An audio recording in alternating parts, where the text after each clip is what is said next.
sweet like a buttercup. You're a Barbie doll. Show them all what I'm made of. Strut down the hall. Won't stop till I get enough. All right, welcome to another deep dive. Today we're looking at this article about a pretty dramatic clash between President Trump and Ukrainian President Zelenskyy. Yeah, a diplomatic earthquake might be a good way to put it. Definitely seems like it, yeah.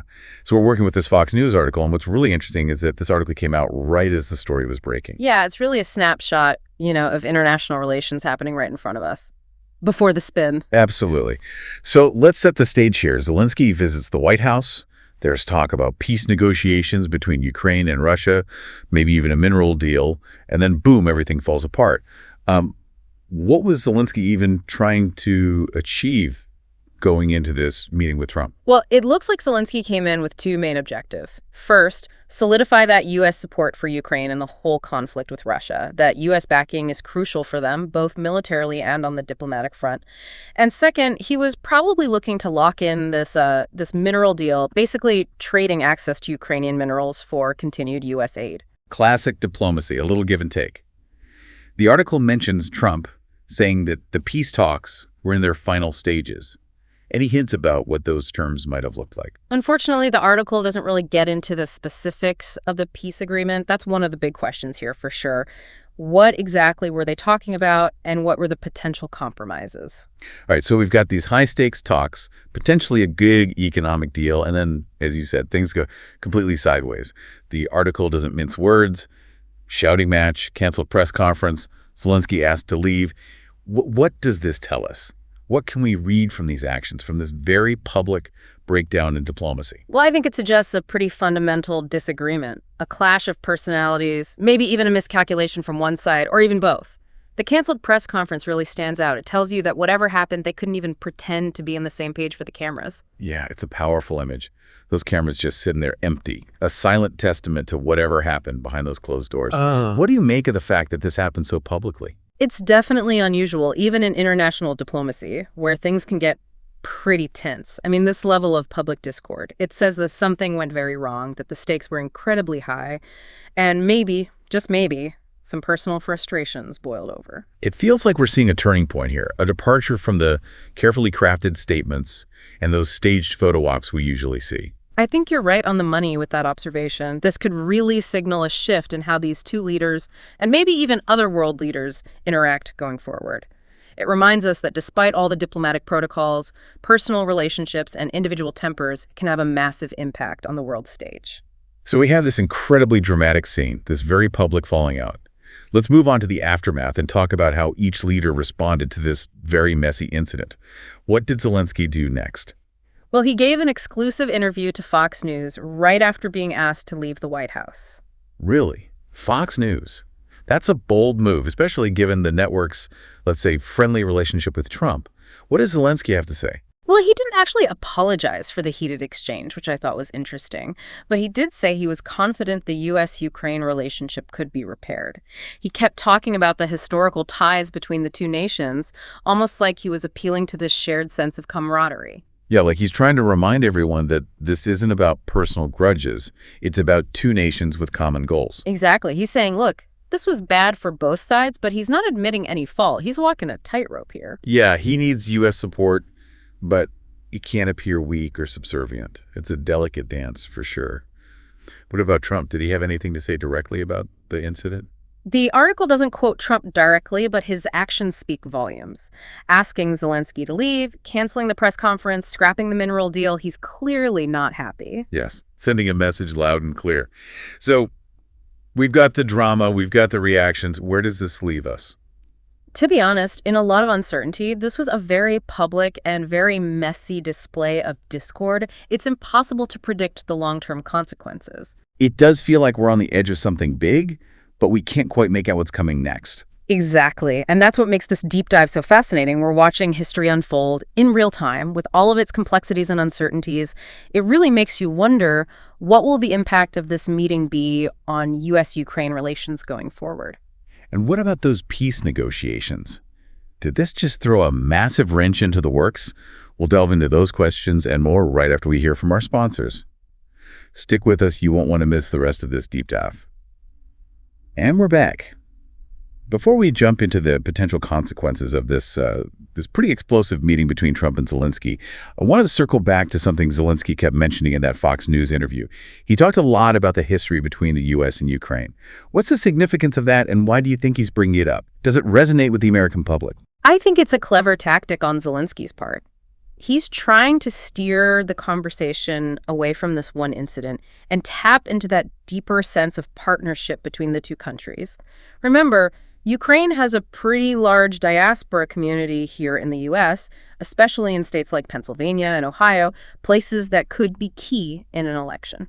So he might be trying to get those communities on his side, reminding them of those historical and cultural connections that go beyond this political drama. Exactly. He's saying, we're not just some random country looking for a handout. We've got a shared history, shared values, and we've stood with you before. It's a subtle way of putting pressure on the U.S. government and the American people. It's like he's saying, hey, this relationship matters. And it feeds into that whole idea of Ukraine being a buffer against Russian influence in the region, which has been a key talking point in U.S. foreign policy for decades.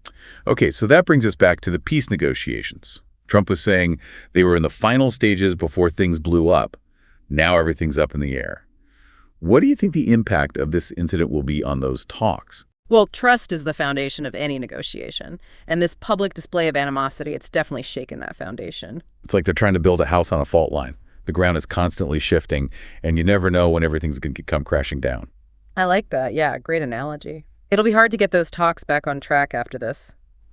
Zelenskyy has to weigh his options here. Does he try to smooth things over with Trump, even if it means making concessions that won't go over well back home? Or does he take a harder line, knowing that he could lose that vital U.S. support? And on Trump's side, does he even want to save these talks after this very public embarrassment? Or does he just walk away and blame it all on Zelenskyy?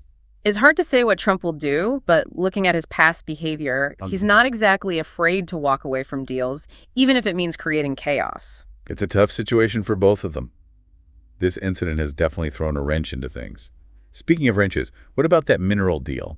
The article talked about the U.S. getting access to Ukrainian minerals in exchange for support. Is that completely off the table now? Yeah, the original deal is probably dead in the water.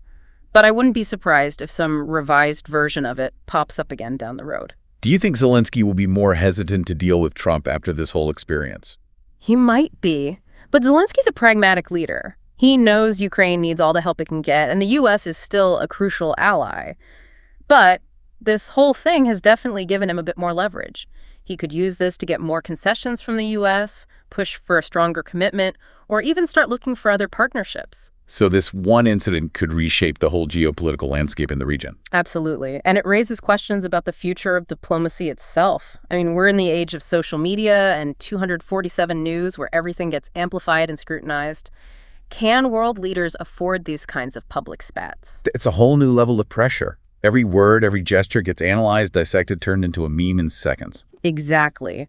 One moment of anger, one bad phrase can have major consequences. This whole thing is a stark reminder that personal dynamics really do matter on the world stage. Diplomacy isn't just about policies and agreements. It's about relationships, respect, and managing conflict in a productive way. It's like we're seeing the human side of diplomacy, all the raw emotions that are usually kept hidden behind closed doors. And it underscores the importance of having leaders who can stay calm under pressure, who can separate their personal feelings from strategic goals. Okay, so we've analyzed the incident, looked at the reactions, and started to consider the potential fallout. As this story continues to unfold, what are the biggest questions we need to keep in mind? For me, the biggest question is what happens to the peace negotiations now? Can they even be salvaged after this very public breakdown? And if so, what compromises will each side make? I'm also curious how this will affect other players in the region, like Russia. Will they see this as an opportunity to exploit those cracks in the U.S.-Ukraine relationship? And finally, how will this change how the international community views both of these leaders? Will it make people see Trump as unpredictable and unreliable? Will it hurt America's global standing? So many questions. And so much uncertainty. It's amazing how quickly things can change in this globalized world. One meeting, one outburst can have ripple effects that go way beyond the people involved. Yeah, it's a stark reminder that we're all connected. And that seemingly isolated events can have huge consequences. This is a story that's still being written, and we'll be watching to see how it all plays out. So we've been really digging into this clash between President Trump and President Zelenskyy, and now I think it's time to explore the potential fallout. This feels like it could have ripple effects way beyond U.S.-Ukraine relations. It could even impact the global balance of power. Yeah, no, that's definitely a real possibility. This isn't just a simple disagreement between two guys. We're talking about the potential destabilization of a whole region that's already dealing with conflict and tons of geopolitical tension. And the economic implications, too. That mineral deal, even if it's on hold for now, it represents a pretty big shift in economic alliances. Right, exactly. The U.S. getting access to all those Ukrainian minerals, that would have a huge impact on global trade. Could disrupt existing supply chains, create new economic power dynamics, and if Ukraine decides to look for other partners instead, that could strengthen ties with countries like China or the EU, which would further shift the balance of power away from the U.S. Like a chain reaction almost. This one incident sets off a whole cascade of events, and who knows what the consequences will be. Maybe we should step back for a second and think about the bigger picture. What does this whole situation tell us about diplomacy in the 21st century? Well, I think it really highlights a fundamental tension. On the one hand, you have this increasingly interconnected world where global problems need cooperation and diplomacy to solve them. But then on the other hand, you have the rise of populism and nationalism, leaders who are more focused on looking strong and putting their own countries first. And social media plays such a huge role in all of this, too. This incident went viral almost instantly. Everyone was talking about it, from diplomats to everyday people. Absolutely. It's the age of instant news and constant scrutiny. Every word, every gesture is analyzed and amplified 1,000 times over, creates a ton of pressure on leaders, and makes traditional diplomacy even harder. Makes you wonder if we need a new kind of diplomacy for this digital age, something that takes into account the power of social media and the need for more transparency and authenticity. Maybe we do. Or maybe this whole thing just reinforces the importance of those timeless qualities. Composure, tact, and building relationships based on mutual respect, even when there are disagreements. Yeah, I think you're right. It's like a wake-up call. Personal dynamics really do matter on the world stage. And even in a world full of treaties and summits, one angry moment can have huge consequences. Definitely shines a light on the human element of diplomacy. We tend to think of international relations in terms of abstract ideas like power and strategy. But in the end, it all comes down to people, individuals making decisions, often under incredible pressure. And those decisions can change the course of history. As we wrap up this deep dive, what's the main takeaway you want to leave our listeners with today? I think it's this. In a world that's becoming more and more complex and interconnected, we need leaders who get it. Leaders who understand the nuances of diplomacy.